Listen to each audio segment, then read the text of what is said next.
Consistent রিভিশনে থাকতে হবে, মোরাজা করতে হবে এই কোরআনকে হেফজ করে ফেলা এটা সহজ, কিন্তু এটাকে টিকিয়ে রাখা বড্ড কঠিন। যারা তোমরা হেফজ কমপ্লিট করেছো, হাফাজাতুল কোরআন, তোমাদেরকে উদ্দেশ্য করে আল্লাহ রাসূল সাল্লাল্লাহু আলাইহি ওয়া আলিহি ওয়াসাল্লাম বলেন যে তাআহাদুল কোরআন, তোমরা ডেইলি বেসিসে কোরআনকে কি করো, রিভাইজ করো, রিভিশন দাও, মোরাজা করো, এটাকে সম্মান করো। কেননা পোষ মানানো হয়নি, এরকম কোন বন্য উট যদি এটা রশি ছেড়ে দেওয়া হয়, এটা যেমনি ছুটে পালায়, দৌড়ে পালায়, এটারে ফিরে আনা যেমনি কঠিন, কোরআন হেফজ করার পরে, মুখস্থ করার পরে কেউ যদি ভুলে যায়, ওইটারে আবার রিভাইভ করা তার চেয়েও বেশি কঠিন। এবং আল্লাহ রাসূল সাল্লাল্লাহু আলাইহি ওয়া আলিহি ওয়াসাল্লাম তিনিও যাতে ভুলে না যান, বারবার কোরআন পড়তেন, বারবার রিভাইজ করতেন। রাসূল সাল্লাল্লাহু আলাইহি ওয়াসাল্লামের কষ্ট হয়ে যেত, ফলে আল্লাহ তাআলা বলেছেন, নবী আপনি তাড়াহুড়ো করে, এত কষ্ট, এত প্রেসার আপনার উপর নেওয়ার দরকার নেই, আমি আপনাকে পড়িয়ে দেব। জিবরিল যখন পড়ে শুধু ফলো করেন, সেটা একবার পড়ে নিন, মুখস্থ আমি আল্লাহ করে দেব। এরপরে আল্লাহ রাসূল সাল্লাল্লাহু আলাইহি ওয়া আলিহি ওয়াসাল্লাম রেগুলার বেসিসে কোরআন পড়তেন, সাহাবাদেরকে কোরআন শোনাতেন, আবার সাহাবাদের কাছ থেকে কোরআন শুনতেন। এবং সারা বছর কোরআনের যতটুকু নাজিল হতো,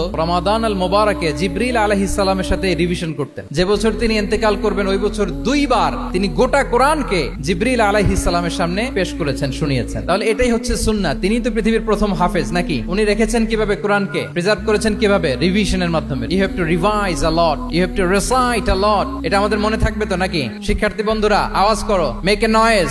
মনে থাকবে ইনশাআল্লাহ বিইذنিল্লাহ।